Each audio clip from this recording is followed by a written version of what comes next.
Hello, everybody, and welcome to the Cantripcast, and welcome to the first episode of Aal'Teron Tales. The Aal'Teron Tales is essentially just a really long campaign / series of one-shots where all the players are our community members and Patreon members. I'm going to keep the introduction simple and easy and just say, welcome, everybody, to the realm of Aal'Teron. Our first session begins in the very small, and I mean small, township of Brovsky. It's a very small town in the southwestern side of Elvenglade. Maybe only 50 to 100 people live here on an average basis, and it's just a small kind of trade village you would find in a western end of the continent. No ports, no notable locations, just a very small village where somebody would either stop in for the night to get a night's rest along their travels, or maybe they live here just like running a small market stand to trade off and collect goods. However, our three adventurers for tonight's episode are not regular residents of Brovsky.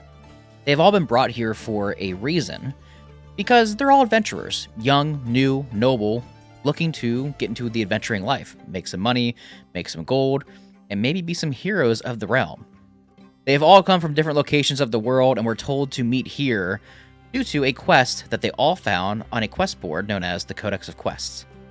A young man named Brian requested that three adventurers meet at the Brovsky Tavern and meet him at the table in the corner that has a red eagle engraved on the wood. All three adventurers are now sitting at the table awaiting Brian to arrive. Sitting first in the corner, you see Corey's character. Corey, please introduce who you are and your character if you could. Hey everybody, I'm Ultima Enigma from the Discord. I am playing Enigma. He is a Fire Genasi druid. And he is adventuring around, hoping to aspire to be great, just like one of the four heroes from our previous tales. Awesome. Sitting across from the table from Enigma, a fish person sits with a didgeridoo on his back, looking around curiously. Dan, could you please introduce your character? Hi, I'm Demars, also known as Kunga from the Discord, and I am playing Rethk Fisk, a Churb Bard Island Explorer. Yes. With their trusty didgeridoo. With the trusty didgeridoo. And if you don't know what a churb is essentially just like a fish person. That is a race that we made in one of our previous books. Last but not least, sitting, at a stool that's probably a little higher than the rest of the tables and the rest of the chairs, so you can see over top of everything, a small Harangon, just continuing to peek around and look at these two mysterious people he's sitting with. Drav, please go ahead and introduce your character if you could. Hello, my name is Dravian in Discord. I am playing Varys, a Harangon who's from the Elvenglades. He's just trying to expand his knowledge and repertoire. Trying to expand his knowledge and repertoire. Everybody is here for their own particular reasons. Everybody has different methods, different sorts of exploration experience, and different reasons they just want to go out adventuring and make some gold and their own inspirations.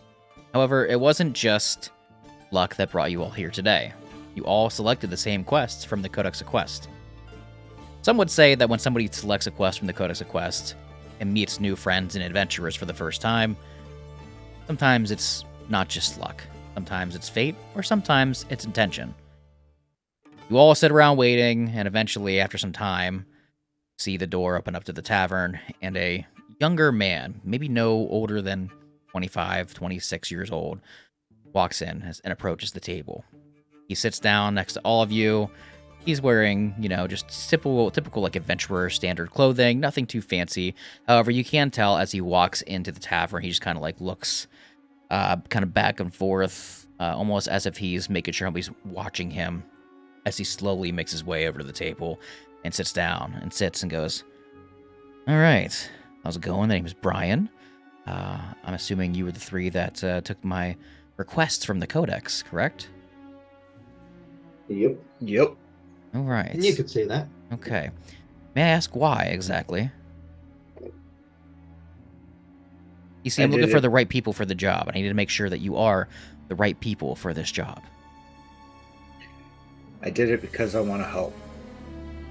I want to aspire to be as great as the four who beat the Spectre and who beat the prince and saved our realm from utter destruction and chaos.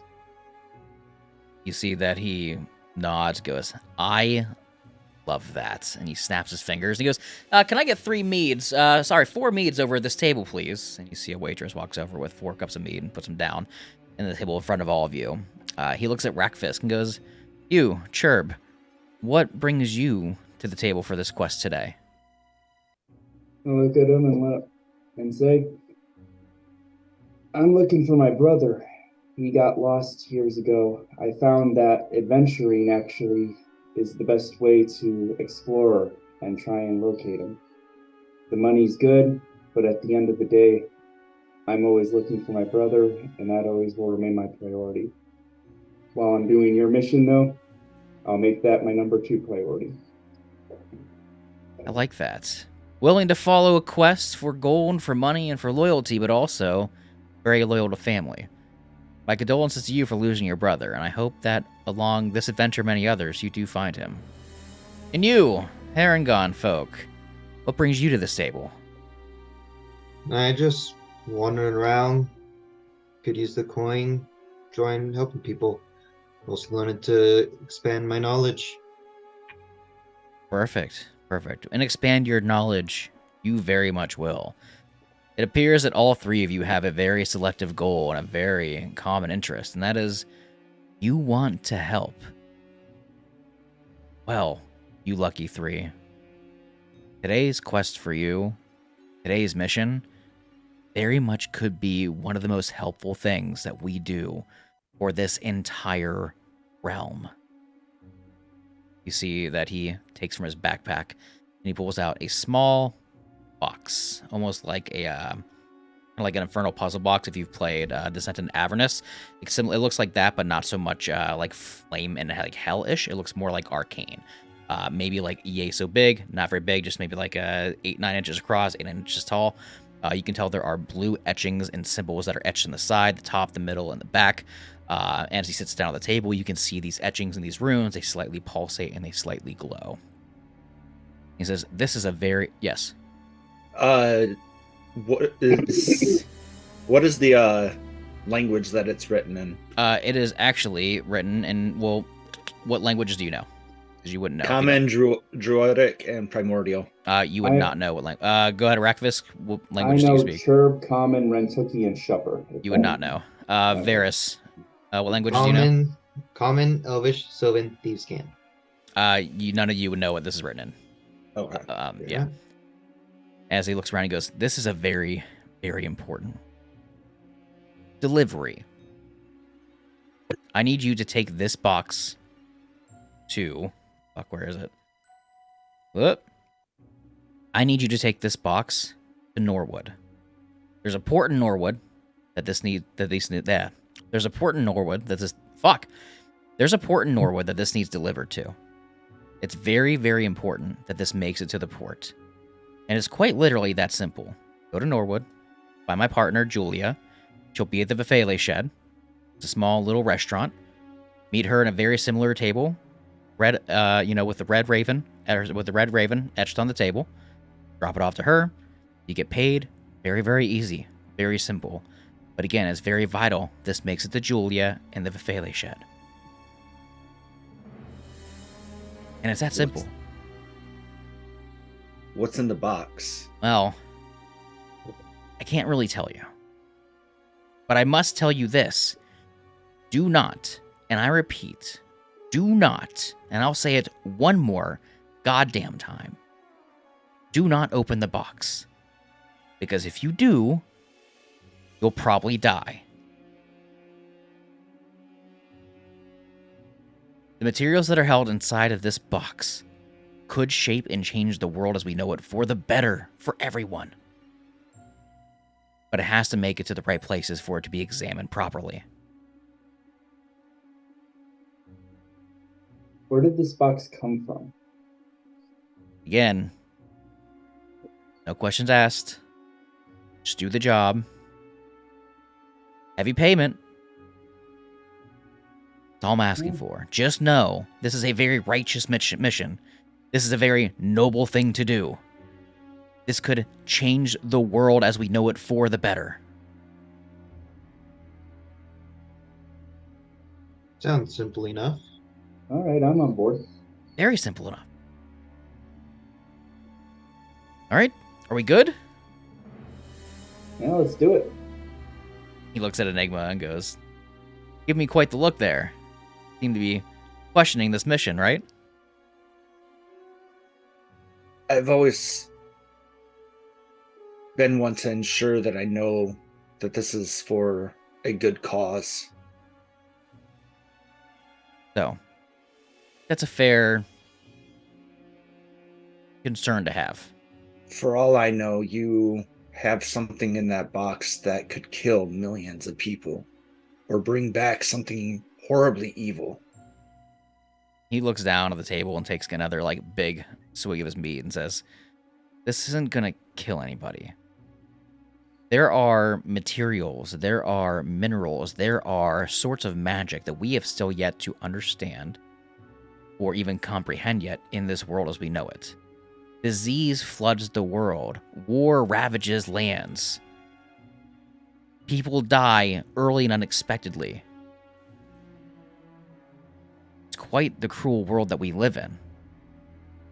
However, with what is inside this box, if studied and harnessed the right way, it could stop disease. It could save lives. It could end war.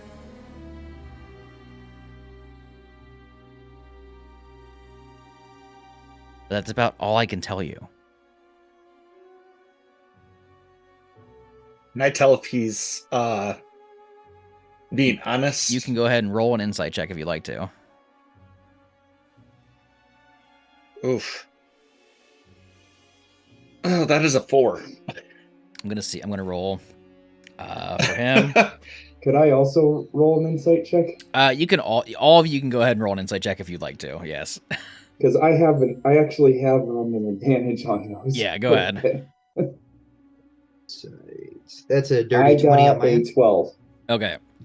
Enigma, you're a little shaken right now because you expected this super probably more information is what you expected, but now this seems it does seem sketch, but you can't tell whether this guy is kind of giving off a good vibe or a bad vibe. Varys and Rakfisk, you can't really tell if he's lying about anything. The one thing you can tell is that he does in fact believe what he's saying. The intention behind his words is very much true, but something does seem off about the entire situation. What does this guy what is his features? He honestly just looks like a regular, just mid 20-year-old human commoner. He's wearing just kind of leather armor. He's got brown hair. He's wearing a hood, but he doesn't have the hood up. He's not trying to conceal his face or anything. Just typically what you'd see on just your average human fighter number 3. What color is his eyes? He has blue eyes. You would notice as you look at the table that you're sitting at, though, where the red etched raven is on the table. He also wears that same symbol kind of on his chest. Okay. It's not blue eyes No, not like Spectre stuff. No, just your typical blue eyes. Yeah, the Spectre eyes were glowing blue. No. Okay. Yeah. Listen. Enigma's gonna pick up his drink, look at it, take a sip, set it down. I'm gonna do this. And he's gonna snap his fingers and have his hand erupt in flame. But if I find out that this is going to be used to hurt or enslave people, I will be back for you. That's the last thing that we would ever want to do. He's going to snap his finger again to make the flame disappear. We would never be out to hurt people. Listen, years ago, the world was once again, yet fucking again, ravaged by what? War, and a lich brought back to life, and a corrupt king, and more disease spreading through the land. We don't want that to happen again. That's what this is for. Which is all fair. But if you ask the followers of the Spectre, he was doing all this too. So you can see where my hesitation is. I can see where the concern and the hesitation is. And I'll say this. None of you are comfortable with doing this quest. There's the door. I won't beg. And in fact, I won't judge. But, again, pays a pretty penny. I have one last question. Do you have any type of translation of these symbols on the box? Me personally, I don't. I don't exactly know what it says. I know it's written in Ethereal, one of the mages that I work with. When we found this component, this material, we were able to lock it away inside of this box using ethereal magic. And essentially, this is, it's harnessed and controlled and locked by magic. I don't know the exact translation, the exact words, and the exact spell that was used to lock it away, but the material that's inside is very unstable. So that's why we, again, locked it in this box. And that's why I said, do not try to open it, because God knows what will happen if it's opened in the incorrect manner or form. Duly noted. I'm still on board. I lean over to Enigma and I say, he obviously believes what he's telling us. I'd say let's at least give this mission a try.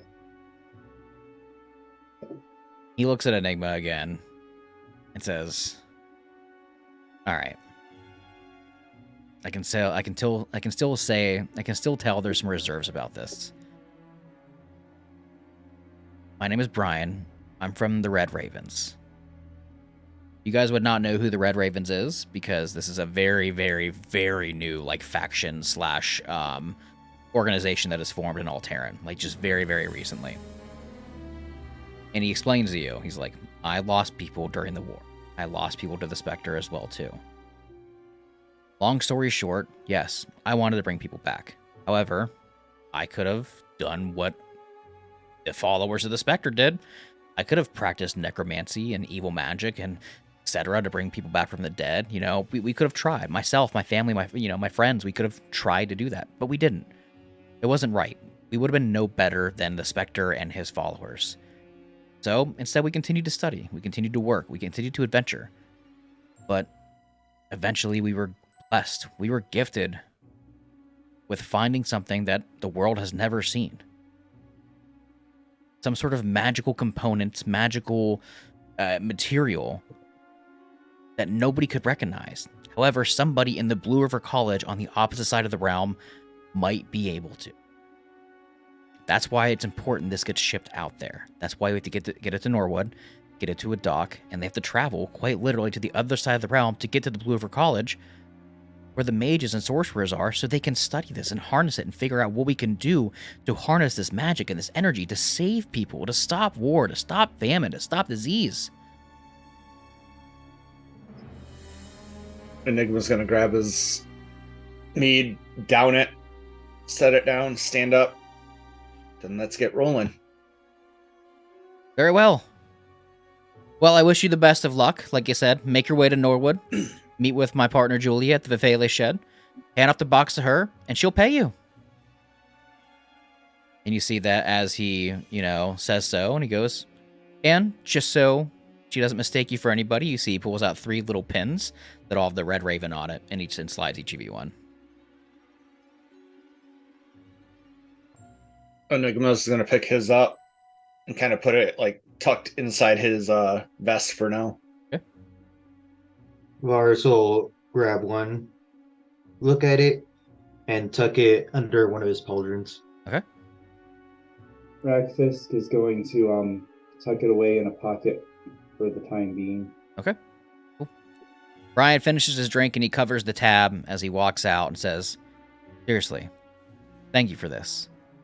I know it may seem sketchy. I don't blame you for having that feeling. But I promise you, this is for the good.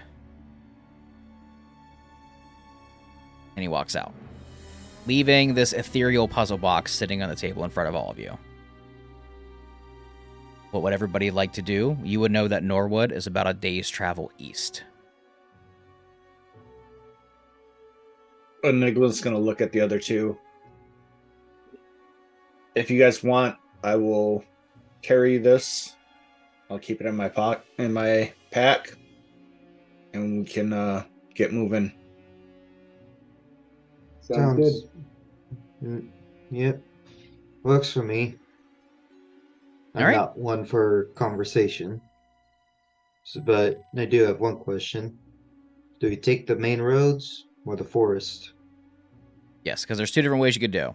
Varys is right. If you're looking at the map that I posted, there is a way you can go directly through the forest, which will cut, your travel down quite a bit, maybe by like 12 hours, honestly. However, obviously you're going through the forest, not exactly safe. Or you can take the long route, which is kind of going oceanside and following, the trail that leads around the forest, but it does increase your travel time by a very, like almost 12 hours. So you can either do like a half a day by going through the forest or a full day by going all the way around the forest. Enigma's gonna look at him and be like, according to the map that I've been given, there is a smaller point of woods, more plains and then woods point that we could go through. One, it'll conceal us being off the main road, because if this is as important as he is saying, I don't know if I feel comfortable taking the main road. But I'll go with whichever you guys want to do. I'd say let's stay off the main roads. If it's as serious as he said, we're a target. And last thing we want is to unnecessarily have to fight.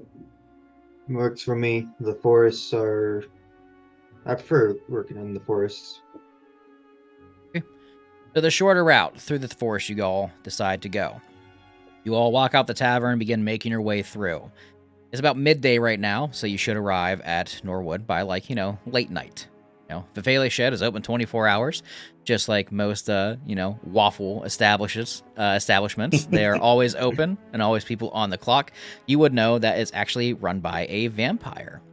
So he is pretty much up all the time and ready to serve whenever. So there's no, hours of operation that you need to, be there by. Kind of show up whenever. Begin making your way and hiking your way through the southern woods of Elvenglade. It's a very small, forested location. It's nothing like the Grand Forest where all the ironwood trees are. These are very typical pine and oak trees as you continue to travel through. Not very thick, not very rough, not very, it's not like difficult terrain by any means is what I'm saying. It's pretty easy travel. But as you continue to travel after a few hours, and it's pretty calm, it's pretty quiet. Yes, Varys.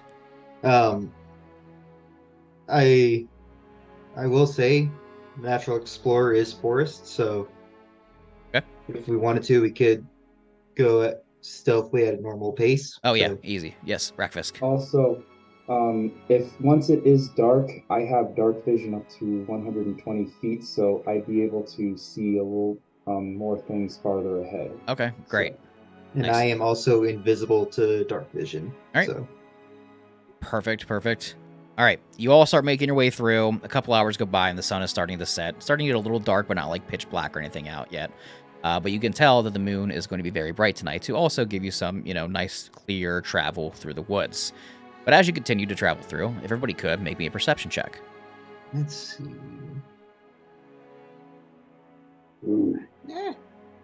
Just double checking Natural Explorer because I never played Rangers. 6. 12. Perception. 26. 6, 12, and 26. Okay, Enigma, you don't really notice too much. You're just kind of... Your mind is still kind of on everything. You're still focused on, what exactly is this box? And you're carrying it, so, it's kind of your main priority of, thoughtfulness right now. Rakfisk and Varys, however, you being as perceptive as you are, Rakfisk with your dark vision, and Varys with your, your natural terrain being the forested areas, you notice that, in the near distance, there's some sort of small fire. A campfire. You look and you peer behind some trees, and you see there's a tent, and then there's just a small fire that looks like it's not raging, very just small, as if something was being cooked. However, as you continue to kind of like peer forward, you don't see anybody sitting at the fire. You don't see anybody by the tent.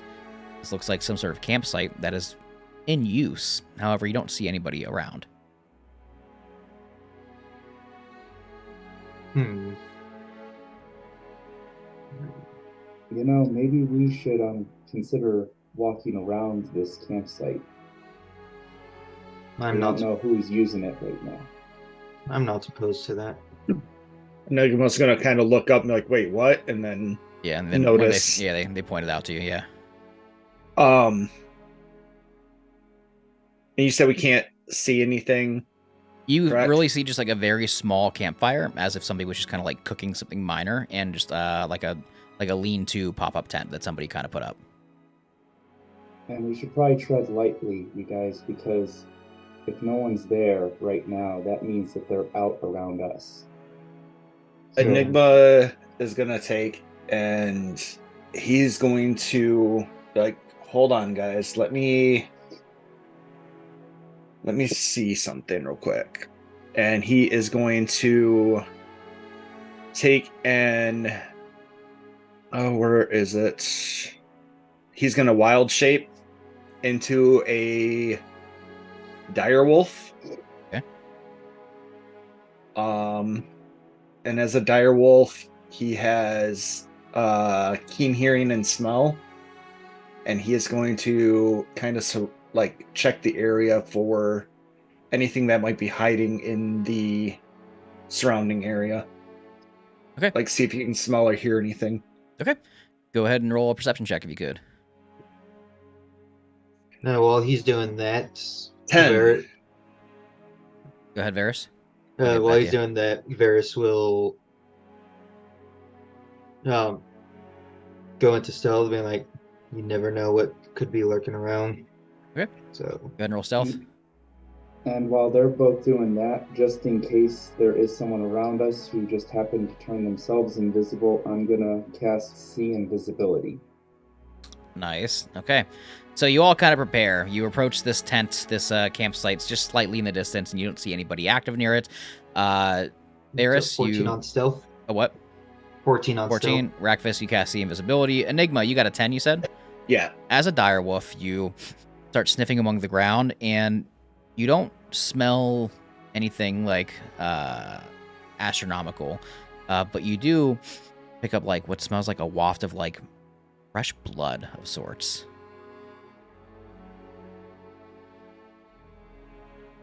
Okay, I'm going to take and come out of my dire wolf form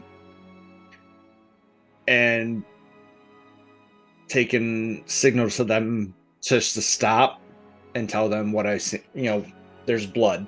Yeah, as you were like sniffing around, like, and followed it a little bit, when you picked up the scent of the blood, you did find like a small trail of blood that kind of led off like away from the camp itself. You could tell like when you were in the wolf form, that it probably, you know, from the tent itself, or somewhere in the campsite itself, that area, and it's kind of like off somewhere, and you found the trail.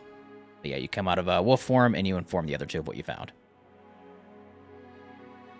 There is a trail of blood leading from the camp headed in this direction.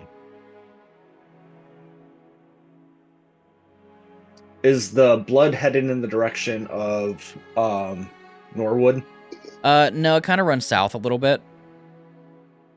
You guys are heading east, but it looks like this trail of blood goes south.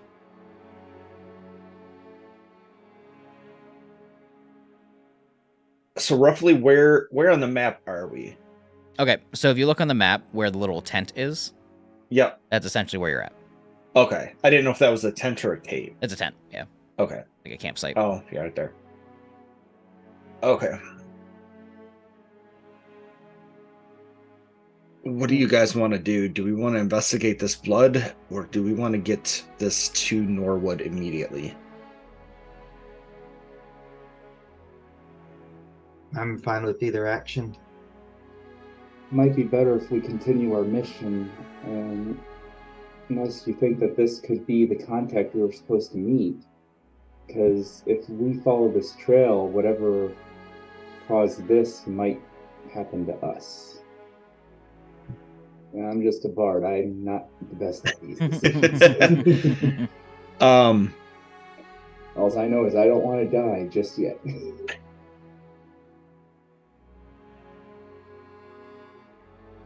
All right, let's continue our mission then. If it helps, if we have a minute, I could see if there's anything otherworldly nearby. With Check what? it out. So if you want to check, go for it. The more we know about what's around us, the better. It won't tell me the number or location, but it'll give me an idea of what's around. Okay, what are you casting? Primeval awareness. Okay. What does it give you the information of? It allows me to sense aberrations, celestials, dragons, elementals, fae, fiends, or undeads within 6 miles because I'm in my favorite terrain. It does not reveal a creature's location or number. You don't sense any of that. Is there any like small creatures around us that You I would can see like very typical creatures, like there are some squirrels and there are some rabbits kind of hopping by. In the distance, you might see like a deer, like wandering. You're very just standard forested animals. While I was checking for those fiends, just because I am a curious little chirp, I did go and I decided to walk to the campsite and just look in the tent, if that's all right. Just to see what was there, because now my curiosity took over. Yeah. Varys, you're currently concentrating on a spell. Enigma, you're kind of looking for animals, and at the same time, Rakfis, you see Rakfis walks over and starts investigating the campsite. Rakfis, I'll get to you in a second. I'm gonna follow with him. Okay. And like try to spot like a squirrel or a rabbit.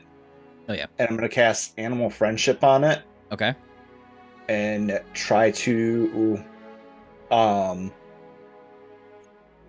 tell it to go follow the trail and see what it can find for me. Let's see.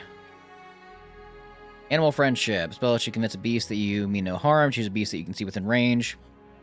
Must hear and see you. Or higher it fails. Otherwise, a beast sees what I'm saying through. Blah, blah, blah. If you, one of your companions, harms the target, the spell ends. Okay. So, do you have any way of communicating with this animal?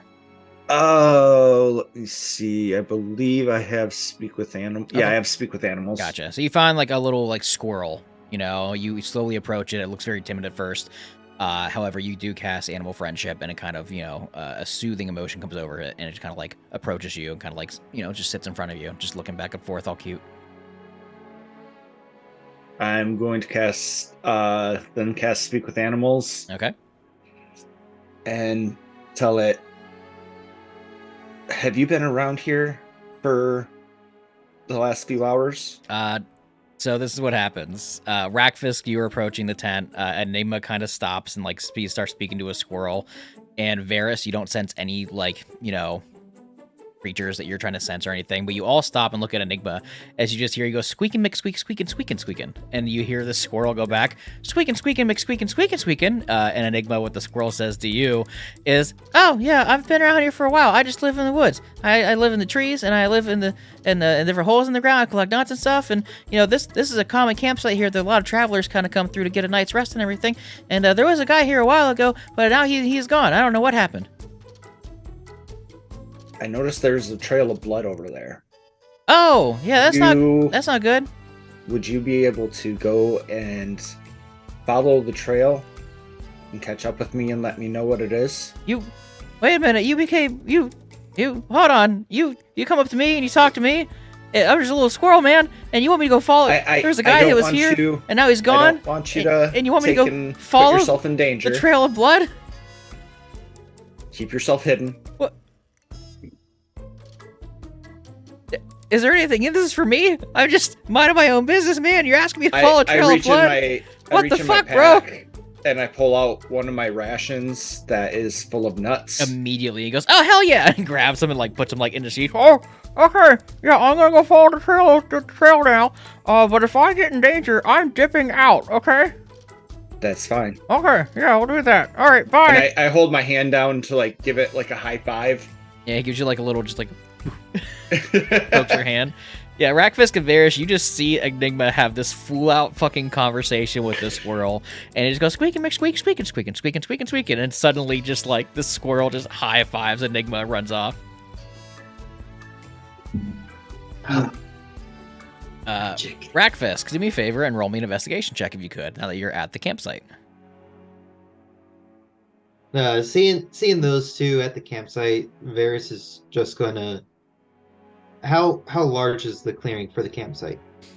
It's maybe like 30-foot clearing, like circle. You could definitely tell this is some sort of like commonly used area. It wasn't just like some campsite somebody made like out of nowhere. This is definitely like here for travelers intentionally to kind of stop and like rest for the night if they wish to.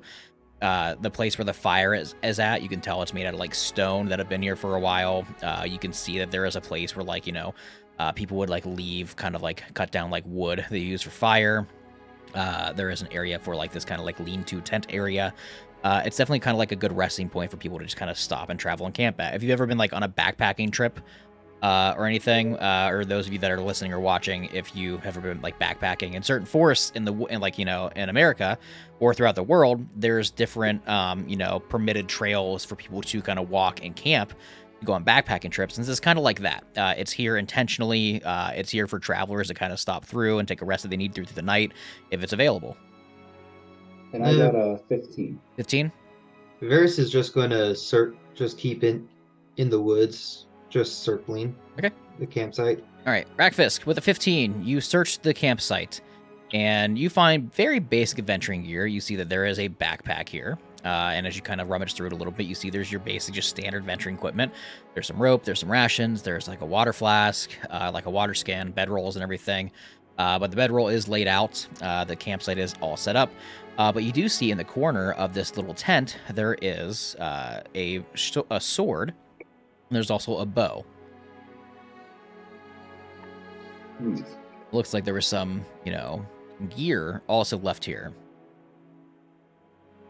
As you all look around this campsite area a little more, Rackfisk, you specifically with your investigation, you look among the ground, and you see that there indeed looks like there is blood kind of like splattered onto the ground.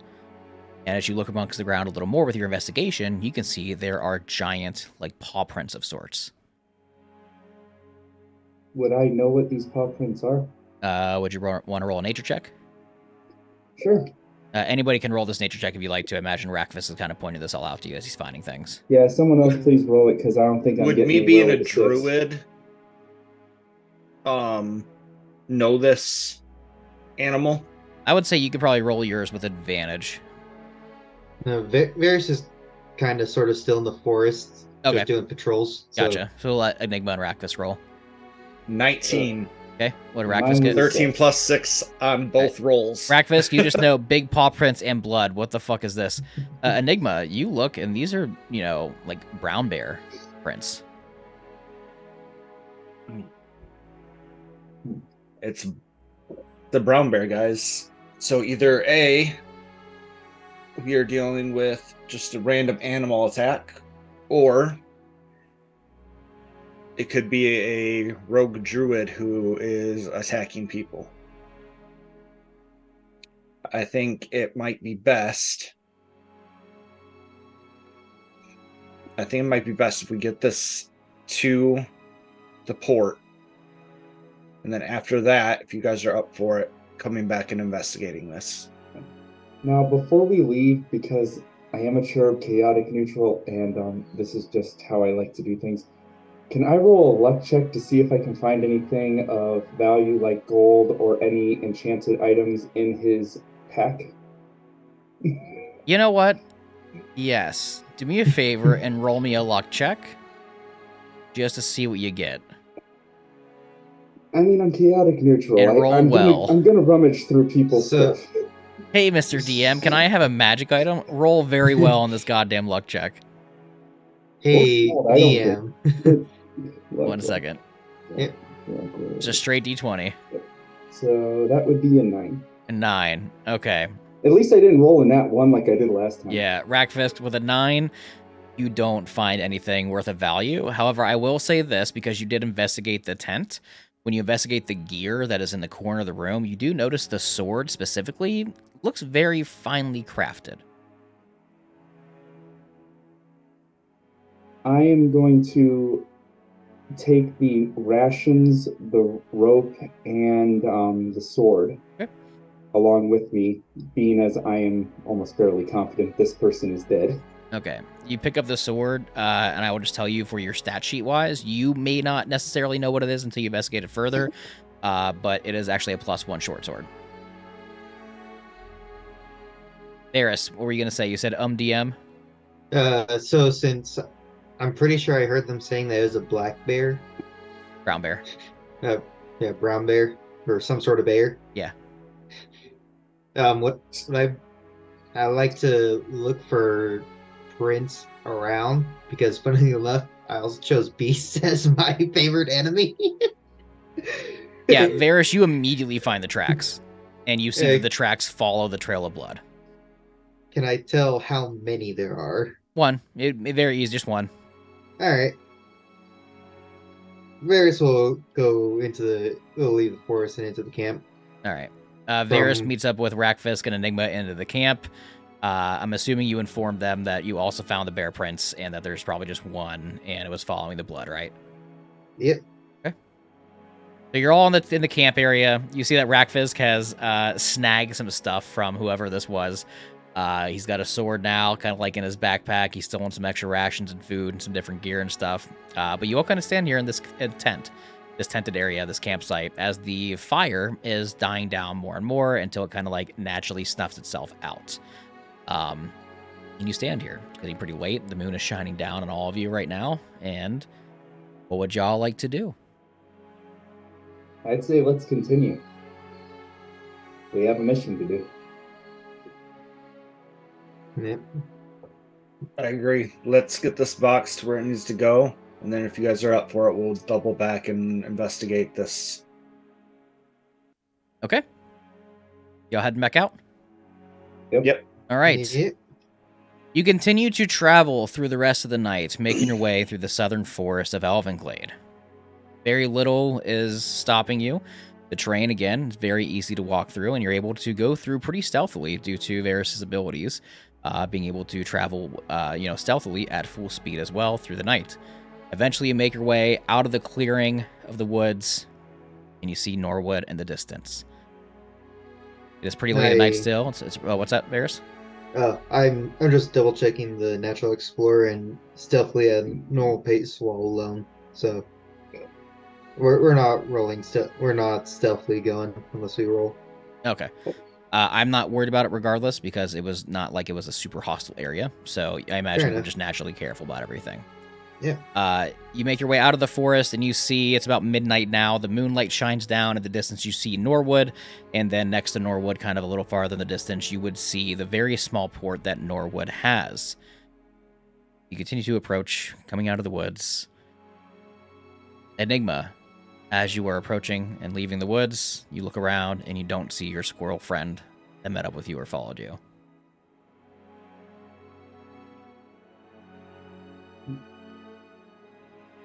I take and look around, try to get any sense. And then I tell them, okay, we need to hurry up and drop this. I have to go check on a friend. And I'm gonna pull the box out, hand it to Rakfisk. Get this there. Get me my payment. I'll be right along behind you. And I'm going to go and return to the camp and start following the trail. Ooh. Rakfisk just goes on. All right. So Enigma decides to part ways and go back into the forest to find the squirrel, as he told the squirrel to meet up with him, and he never did. Rakfisk and Varys, you continue to make your way to Norwood, I'm assuming, and let Enigma go back into the woods? Yep. Yeah? Varys is conflicted. Forest at night, dangerous. I'm also a human, essentially a human ball of fire. Though Yeah. before Enigma runs away, to go do this, I mentioned to him, if you don't find who you're looking for, immediately meet us at the campsite so we can all help each other. Deal. Okay. Yeah. But yeah, Varys is just conflicted. Single person at night going into the forest, or trusting someone that he really doesn't know with collecting a reward. I want everybody to do me a favor, if they could. Tell me who has the... Actually, what are all your charisma scores? 20. 14. Flat 10. 20, 14, flat 10. Varys, as Enigma passes the ethereal box to Rakfisk, you see the glow of these ethereal symbols just kind of like shine very brightly, and you just feel this weird, like, sense of temptation, almost as if you kind of want to carry it.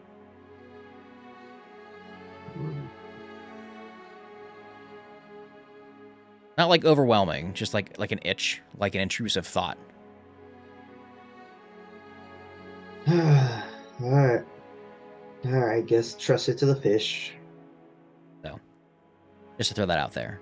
All right, what's the game plan? What are you guys doing? You're standing here at the edge of the forest. Enigma wants to go back in. Rakfisk is fine with going through back to Norwood, and Varys, you are conflicted.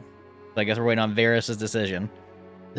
I'll go. And while he's deciding, I'm just going to say out, okay, Enigma, you go do what you need to do. Varys, I'm going to need to have someone with me. I am only a bard. So let's both get this done. We're going to go straight back to the campsite and meet up with Enigma. Worst case scenario, we follow the trail of blood and we'll run right into him. Fine, I'll follow the fish, but let's try not to get in too much trouble. Okay. We're just going to drop it, get payment, and get out. All right. Rakfisk and Varys. Go ahead, Enigma. If the DM will let me, because I know the spell itself says a creature, but I'm going to put my hand on both of them and say, be quick, and I'm going to cast Longstrider. No. No, not both just of them. one? No. Who has the fastest speed out of you two? I have a 30-foot speed. I also have 30. Oh, okay. But Never I believe I have, would I have a faster swim speed, Brandon? No, you'd have a 30-foot swim speed. Okay. So, yeah, it's 30 foot. So never mind. I won't do that then. I'll say, hurry back, and I will be on my way into the woods. Fastest I could do is double dash. So. You're a fucking bunny. Yeah, just... well, rogue also, so. Oh, yeah. Ranger rogues, yay. I just realized something. Everybody, if you're watching, I spelled a Harengon wrong. It's now fixed. I'm like looking, I was like, wait a minute. Not a lot of people play Harengon, so that's fine. I put H-E-R, not H-A-R. But yeah, not a whole lot of people play Harengons. It's completely fine, so. All right. Rakfisk, Varys, you make your way to Norwood to the Buffet Shed. Enigma, you turn back around, heading back into the woods, noticing the squirrel never met up with you. Let's do... we'll do Enigma first, because Rakfisk and Varys, it probably takes you a solid, like, 30 minutes to even just get to Norwood, because it is a bit of a walk, you know? It's still a couple miles away. But you do make your way there after some time. But in the meantime, Enigma, you make your way back into the forest, looking around for your squirrel friend. You're a bit away from the camp right now at this moment. However, you did kind of know where the bear tracks were. I imagine you make your way back to the camp and do what? Follow the footprints of the bear? Yep. Okay. You keep following the footprints of the bear, and eventually you find yourself in a different part of the forest, a little more south. But do me a favor, are you going stealthily, or are you just how are you walking? Yeah, I'm definitely stealthing. All right, roll stealth if you could. That will be a 22. Holy shit. All right, let me roll something real quick. Up. Is that a nat 20? No, it's not. Nat 20? No, it's not. All right. Stealthily approaching, following the tracks of the bear. Eventually, you come across, sounds like gnawing, munching noises as you peer behind a tree and you see indeed a brown bear pretty much eating, feasting upon some sort of dead humanoid kind of leaned up against a tree. Does not take notice to you. However, you do see in the tree above where this kind of like human, this like dead human is like kind of like leaning against, looks like they were killed here, finally laid here to die. You do see your squirrel friend that's up in the tree, just kind of like staring down at the bear, like afraid to move. But you do see that the bear is indeed feasting on over this humanoid creature. I have line of sight of the squirrel, right? Of the squirrel and the bear, yeah. You're about 30 feet away from the bear. You see the squirrel is like in the same tree that the bear is kind of like eating on. He doesn't notice the squirrel. He is having a field day eating this humanoid. I'm gonna take and cast Beast Bond. Okay. To the squirrel. Okay. And which allows me to telepathically communicate with the squirrel. Okay. Oh, wait, no, that's off touch. Never mind. I will say that's, actually, I'm going to roll perception, see if the squirrel notices you. Absolutely fucking not. The squirrel's terrified. Okay, so I am going to cast Druidic Craft. Okay. And I'm going to make a squirrel sound like just above the like off to the right of me, just like off to the right, like right over here. Okay. Make like a squirrel sound pop up to try to get the squirrel's attention. Okay. Do me a favor and roll me actually no, I'll just roll a perception check, but it'll be a low DC if the squirrel notices it, which he easily does. You see he immediately just kind of like pops and turns his head, and he hears like the crackle, like the squirrel like calls, like the squirrel call / sound. The bear doesn't give a shit, he's eating, but the squirrel looks, and the squirrel immediately makes eye contact with you, and just like his eyes widen open, and you see the squirrel begins making his way like to the side of a branch very slowly, just kind of like creeping. I take and like kind of tell it to stop. And he stops mid track, like, and like I point, like telling him to go. Oh, yeah, he goes. He just jumps through another fucking tree.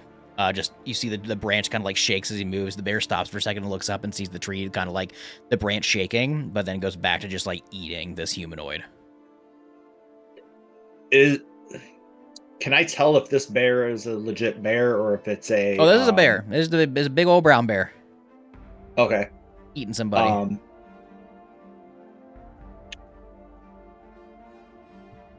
Can I see anything on the human that signals like if it's with like a royal family? Oh, this thing is mauled, dude. You guys, so I will explain kind of what happened in the situation for the viewers and for you guys to know.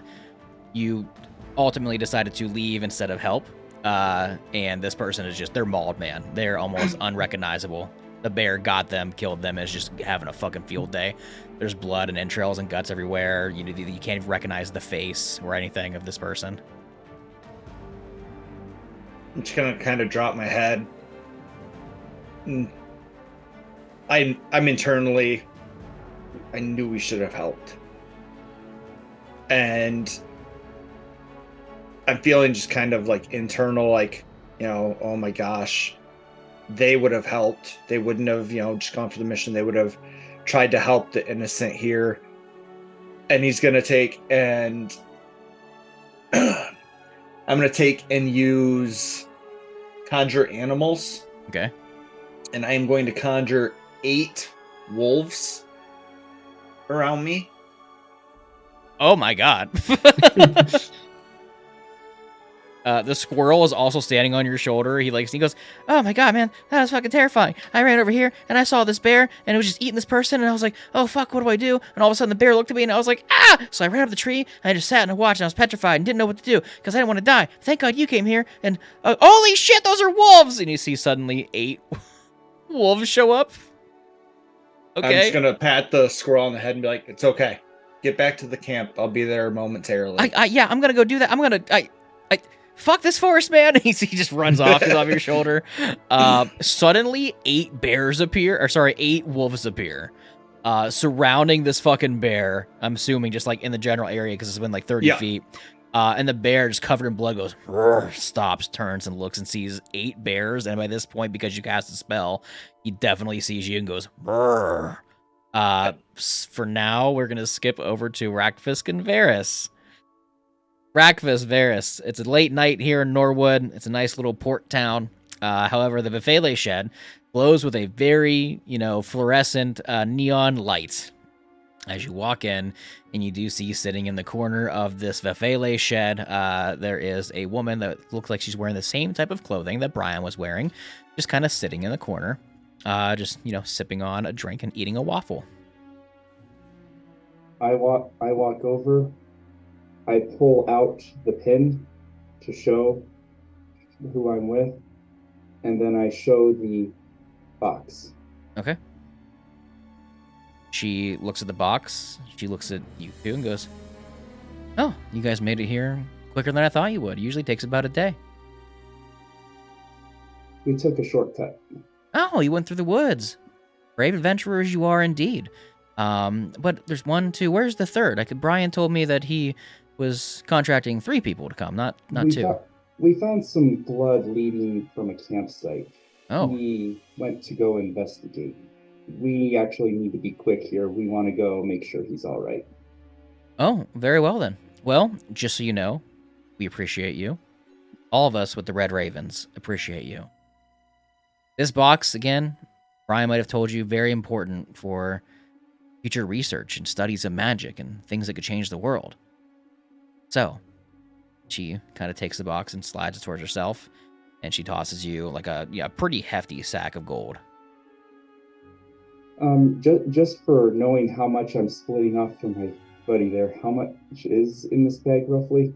Oh, there's about what I know. There's about 1,000 gold in this bag.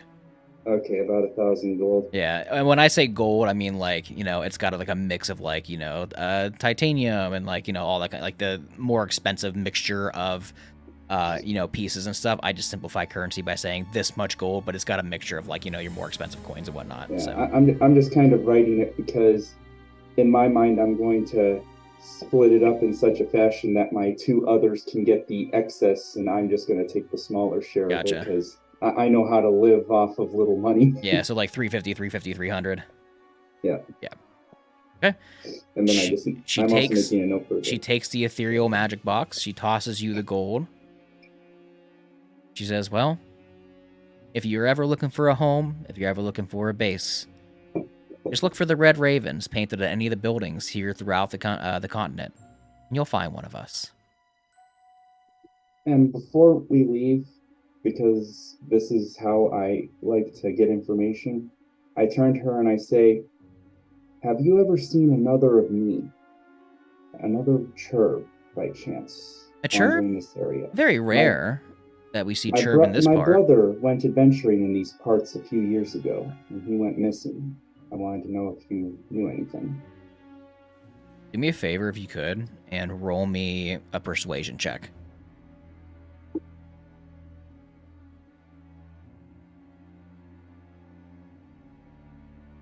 And do I add my plus from the skills? Yeah, for persuasion? Yeah, I'm assuming you're proficient with it, so yeah. So, 17. Okay, with a 17, you see she does kind of let a little smile out and says, "I can't necessarily say I've met your brother specifically, but I will say from what I know about the Churb, they're very akin to magic. They enjoy studying magic. They enjoy the chaos of spellcasting. I wouldn't be surprised if the Churb were to join the Red Ravens." And she gives you a little wink. Thanks for the information, ma'am. We're going to be on our way now, though. All right. Varys. And I hand over the 350 pieces to Varys, and I keep a hold of the other 350 that goes to Enigma so I can give it to him. Varys, anything on your mind as you sat here kind of quiet for this interaction and exchange? Varys is just eyeing the box. Just, Do me a favor as you continue to stare at it with this weird, like, intrusive thinking of, like, I just kind of want to touch it, or, like, I want to know more. Do me a favor, roll me a charisma saving throw. Oh, yay. Alright, so flat. That's a 13. A 13 fails, as you just cannot help yourself, but just kind of, like, reach your hand out and, like, touch it. However, before he does that, I am going to cast my calm emotions in the area specifically to address that. That is too late, because you have no idea he has this intrusive thought, because it wasn't like a big thing. He wasn't making it verbal. I'm gonna try and cast it as I see him moving towards it. I will say you try to cast it, but it's a little too late for it to really just kind of stop anything. But you do like notice he's like it's just too late for you to notice. It's the One Ring syndrome. It's essentially the One Ring. Yeah, it's essentially what it is. You I'm touch wondering, it before he gets to there, am I able to try and grab him and just stop him for a second to talk to him? No, I'm gonna say no, because he already rolled and everything, and like you were just handing him the gold, and like while you're handing it to him, his hand reaches out and he touches it. There's nothing bad happens. You just touch it and you feel like this weird, like calming, like emotion kind of come over you, and real quick, just like you close your eyes and just flashes of like bursts of arcana kind of like fill your mind, not like damage or anything, just like visions of just like magical spiritual energy kind of bursting, and you kind of like take your hand off of it, not like in a shocking manner, like it wasn't like a like a jump scare or anything. It was just like a very calming emotion. And you see that Julia looks up at you and says, "You're curious, aren't you?"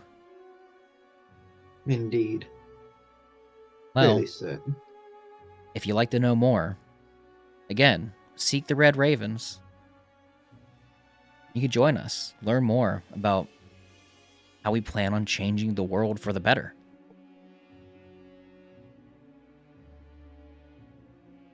I'll think on that. I'm not much one for arcane. Very well. Well, I appreciate you both.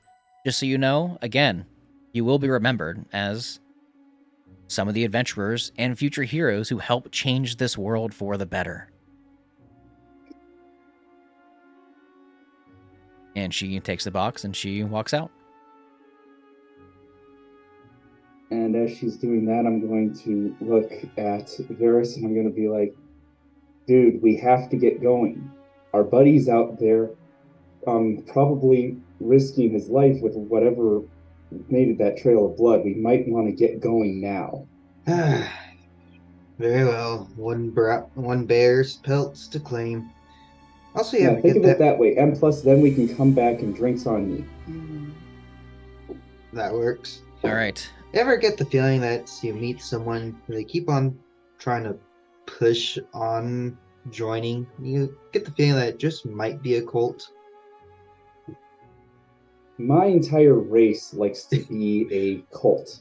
I know. Yeah, to Rackfist, this is fucking normal. Like, this is just like, okay, and your point? Like, my race has been trying to raise a volcano god for years.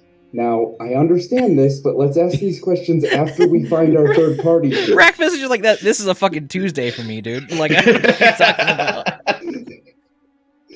You know what? I don't deal with your kind that often. I'm more in the middle of the forest. Let's just go. All right, middle of the night, Rackfisk and Varys start making their way back to Enigma to the forest. So let's get over to Enigma.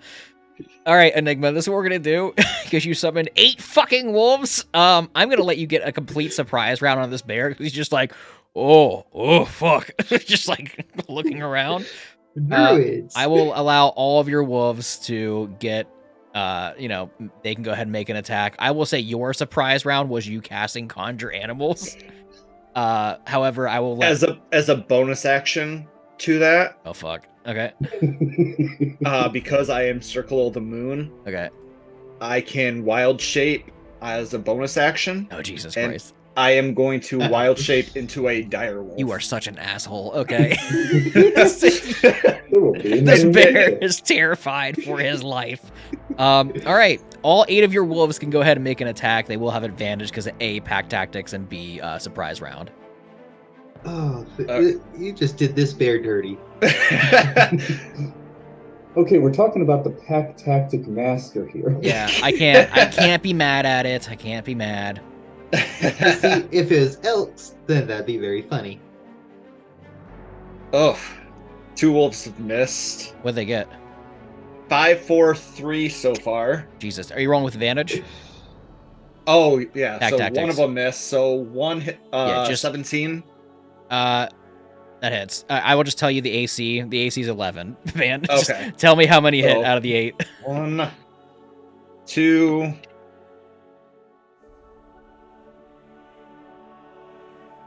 11 meets beats, right? Yes. So 3 of the 4. 5 of the, that's 4 of 5. 6 of 5. Or 5 of 6, excuse me. 6 of 7, and the last one. So 7 of the 8 hit. Okay, roll the damage. So Is this gonna be an OTK? 2d4. I'm Plus sure, 2. I'm sure there'll be something for us. I don't think the pelt's So gonna be that's left. 6, 7, 8.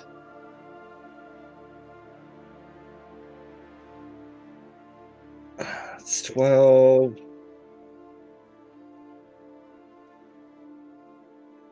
18.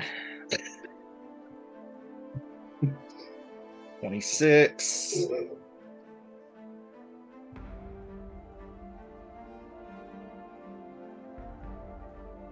35. Enigma, last- how do your wolves finish the fucking bear?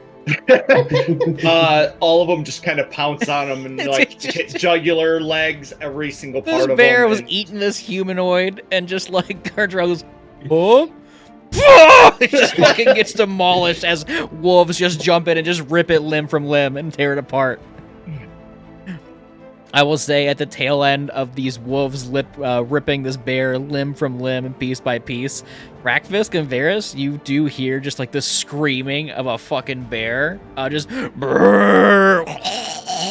in the I'm distance. immediately heading in that direction. Yeah, y'all head in that direction, and you see the tail end of just like 8 wolves just like mauling into fucking something, just eating back and forth, So- and just ripping and shredding and tearing. And then a giant dire And then you wolf see a just giant circling. direwolf just circling around. Rakfisk and Varys, roll me an intelligence check to see if you know this is Enigma and his wolves, because you don't Well- know Enigma that well. So Oh, this is gonna go. my wonderfully. natural color for like my 11. human part Is red, my yeah. part, Jesse. So my wolf itself Yeah, it's got a is, red like, hue. red with like bright blue ears and eyes. Yeah, so but they're still gonna roll the intelligence check to see if they can pick this up. Now, would we roll with advantage or without? Because No, you walk in on a fucking murder scene. Like, you're just like, holy Well, shit. I was only asking because we had seen him not transform before, so I didn't know if there would be any features that we'd noticed that would just kind of transfer over to his other. No, yeah, absolutely Okay. not. No. form. So 11. Well, no, they have seen my dire wolf They've form. they've 'cause I- seen you transform. However, the first thing they see is just bloodshed of fucking wolves attacking. So That's mine's a straight 11. okay. Varys, what'd you get? I also got an 11. You guys are fine. Yeah, you're good. You're just like, what the hell? And then you see circling the pack is, this this dire wolf that has the features of Enigma. If you guys would have gotten like a 5 or lower, you'd have been like, attack. But no, it was you guys are fine. Yeah, if it was gonna be a 10 or lower, I'd be like, all right, time to open fire. Enigma, you are in control of your pack. What would you like to do as you see that Rakfisk and Varys are standing like in the woods, like kind of by the edge of like this kind of clearing, just seeing your wolves go ham? the bear's dead, correct? So I'm just gonna Yes, he's more than dead. I'm just gonna kind of make them kind of disappear. I'm gonna come back out of my wild shape, excuse me. Okay. I'm gonna walk up to the body that was mauled and see if there's anything I can find on it to identify who it was. Yes. So, all right, Varys, And what- Rakfisk, Enigma. You see that Enigma comes out of his direwolf form. The wolves all disappear. There's almost nothing left of this fucking bear. But he does approach what looks like a humanoid body that has just been ripped to shreds against this tree. Enigma, do me a favor, roll me an investigation check. All right, investigation check. And you were worried, Fish.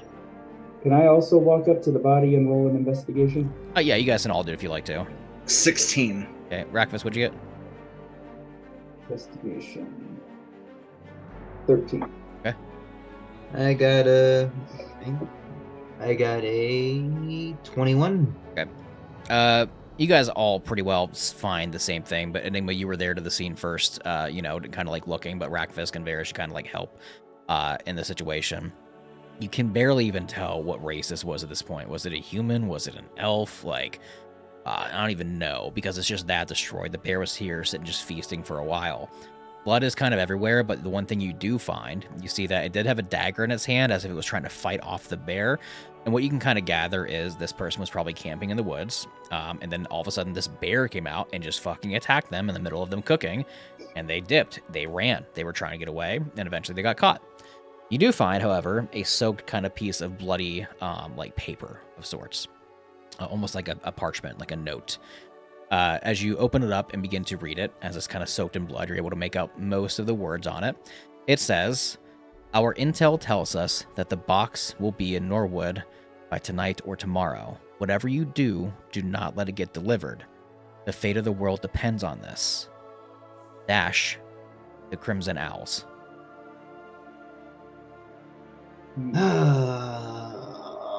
Well, this is going to be complicated. And that's where we're going to end the first episode of Aal'Teron Tales. Before we end it, can I throw the gold that came from it? Enigma gets his gold from you and everything. So you got 350. Okay. And yeah, that's where we're going to end this week's episode of Aal'Teron Tales, everybody. So again, like I said, this is gonna like one long continuous like one-shot campaign that all kind of intertwines with each other. So whatever this party did is going to affect what next week's party does. Again, and so on and so on and so on, and kind of keep going. So I'm excited to see how they handle this the situation next week with the next group of adventurers that we have coming on. So, Corey, Enigma, anything you'd like to say before we head out? Thanks guys for checking it out. It's been a blast. And yeah. All right. Dan. Yeah, this has been fun. I'm actually kind of honored that I can be part of this. Hell yeah. Absolutely. That's what that's what the Patreon is for. Our biggest thing is, we started doing this stuff years ago by just like, building this world and telling stories with other people from the Patreon and from like the community and the Discord and stuff.